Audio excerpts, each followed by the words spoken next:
Today marks the 1 year anniversary of passing my CBT and getting my first ever bike, a Honda CBF 125. It's been quite a journey, so I thought it would be nice to reflect on everything I've learned in my first year of riding, anything I would have done differently, and what I want to focus on for next year. First, you will drop your bike a lot.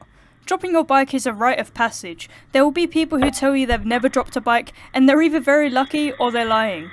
I can almost guarantee that your bike will go down within the first few months of you owning it, if not on your CBT itself.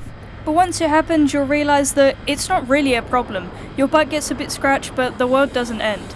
Pick yourself and your bike back up and keep on riding. And also, stop braking with your handlebars turned. Second, watch crash videos. One of the best pieces of advice I got when I first started riding was to watch crash compilations. After a while, you'll notice that there are 3 or 4 very common causes of crashes, and you'll be able to predict what's going to happen in the video before it even does. Learn from other people's mistakes so that you can notice patterns when you're out on the road. Dan the Fireman is a great channel for this. He does some very good crash analysis. Wear earplugs. My riding completely changed after this. Not only are you protecting your hearing, but you won't tire as quickly since you're not listening to constant wind noise. You can still hear cars and traffic, so you can stay focused on what's important. Be in first gear when you come to a stop. I did my CBT on an automatic scooter, so I wasn't formally taught how to use gears. And as a result, I used to stop at traffic lights in a high gear with the clutch pulled in, and then shift into first while stationary. Not only does the bike not like you doing this, but you leave yourself with no escape route if the car behind you isn't stopping, so shift into first gear before you stop. Take advanced training. The standard you need to pass a CBT is quite low, and definitely not enough to be completely safe. Take advanced training like a bike safe course, and get a copy of the Motorcycle Roadcraft book. A lot of advanced courses you won't be able to take until you have a full license, but take advantage of the ones that you can. Always wear full gear. Even though I've dropped my bike a few times, I've never had so much as a scratch on me. I give full credit to my gear for this. I've fallen over before at walking pace and ripped through normal jeans, so I don't even want to think about what that would be like on a bike. Wear all of your gear all of the time, with no exceptions. In the heat, get summer gear, and in cold weather, get some winter gear. There's plenty of options out there. Don't ride angry, ever. Whatever's upset you, let it go.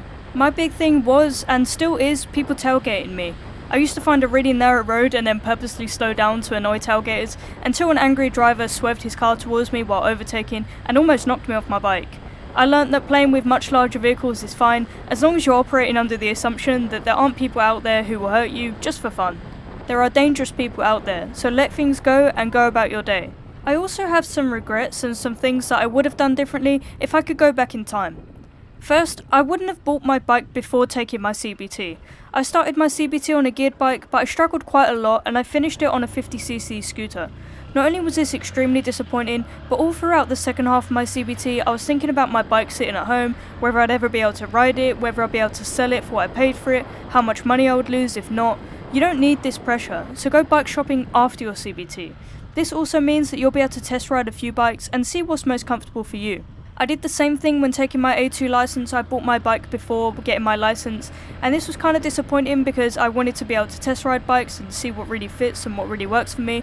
But in the end, I ended up buying a bike and taking my license training on that, and really I wouldn't recommend it unless you're in a situation like mine when it's the safest thing for you to do.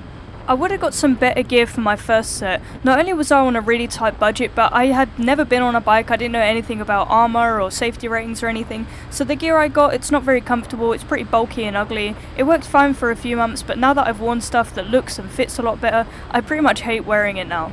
I still wouldn't go out and spend loads of money on your first set just because you don't know, maybe in 6 months time you're not even going to be riding a bike anymore. But I probably would have got something that fits and looks a little bit nicer. My boots also fell apart within a matter of months, which is just shocking.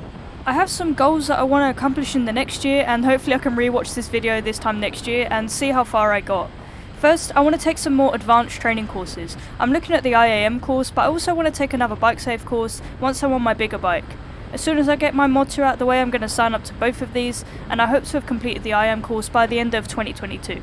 I want to get better at filtering. I know how to filter in theory, but I'm still not that confident yet. Anything over 15 miles per hour I generally won't filter, and 99% of the time I don't really bother to filter at traffic lights if I can get through on the next light cycle. You definitely don't have to filter, but it would be nice to shave off 5-10 minutes here and there and use my bike to its full potential. Finally, I want to get better at commuting. For my first year, I kept commuting off of my insurance to keep costs low, and I've just renewed my policy and added commuting on there.